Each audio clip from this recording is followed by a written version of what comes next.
প্রচার আচরণবিধি লঙ্ঘন ও পাল্টাপাল্টি অভিযোগ জমজমাট এখন ডাকসু নির্বাচনের মাঠ। ২৬ আগস্ট থেকে শুরু হয়েছে নির্বাচনের প্রচার। এরপর থেকেই তৎপর সব ছাত্র সংগঠনগুলো। নির্বাচনকে নির্বিঘ্ন করতে শিক্ষার্থীরা প্রতিদিনই নিজেদের দাবি দাওয়া জানিয়ে আসছেন। এরই মধ্যে ডাকসু ভোটের দিন স্ট্রাইকিং ফোর্স হিসেবে সেনা সদস্যদের দায়িত্ব পালনকে ইতিবাচকভাবে দেখছে অনেক শিক্ষার্থী। আবার অনেকে বলছে এতে ভোটার উপস্থিতি কমতে পারে। এদিকে ভোট কেন্দ্র বাড়ানো প্রয়োজন বলে মনে করেন কয়েকজন প্রার্থী। একই সাথে ভোটের কয়েকদিন আগে ক্লাস ও পরীক্ষা স্থগিত করারও দাবি করেন তারা। বিভিন্ন সংগঠন সমর্থিত প্যানেলের বাইরে নির্বাচনে নতুন মাত্রা যোগ করেছেন স্বতন্ত্র প্রার্থীরা। ডাকসু নির্বাচনী প্রচারের আরও খবর নিয়ে আমাদের সাথে ক্যাম্পাস থেকে যোগ দিচ্ছেন সহকর্মী ফরহাদ ইবনে মালেক।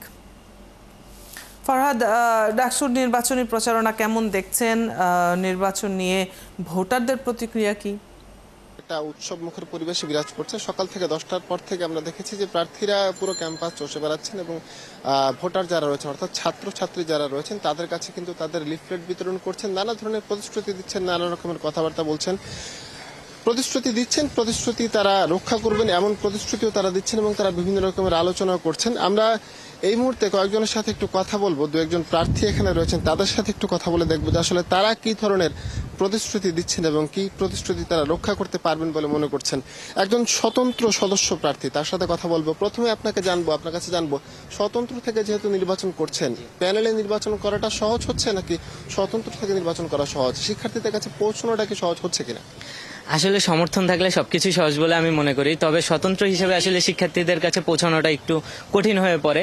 তারপরেও নিজেদের মতো চেষ্টা করছি, আর স্বতন্ত্রে সবাই ভরসা রাখছে। এবার নির্বাচিত হলে তো অবশ্যই আপনি কিছু কাজ করবেন। আপনার সহপাঠী বন্ধু যারা রয়েছেন অর্থাৎ ভোটার যারা, কি ধরনের প্রতিশ্রুতি তাদের দিচ্ছেন যে কি কি কাজ করবেন, আর গুরুত্বপূর্ণ কোন কাজগুলো যা না করলেই নয়? যে আসলে গদবাঁধা কোনো ইস্তেহার দিতে চাই না। আমি মনে করি যেগুলো সম্ভব আমি সেগুলোই বলতে চাই।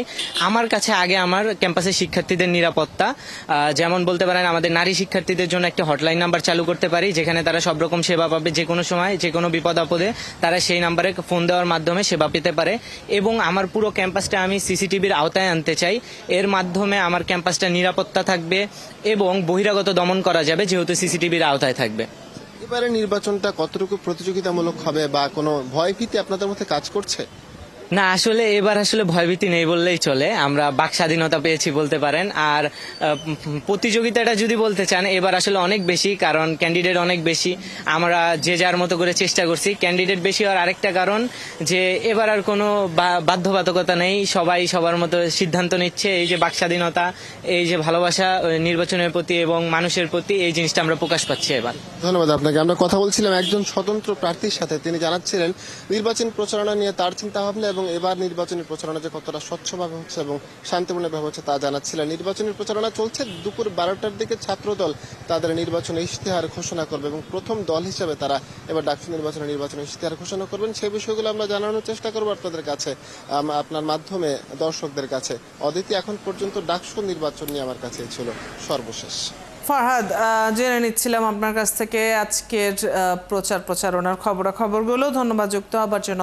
দর্শক, ঢাকা বিশ্ববিদ্যালয়ে ক্যাম্পাস থেকে সহকর্মী ফরহাদ ইবনে মালেক যুক্ত ছিলেন এতক্ষণ ডাকসু নির্বাচনী প্রচারের খবর নিয়ে।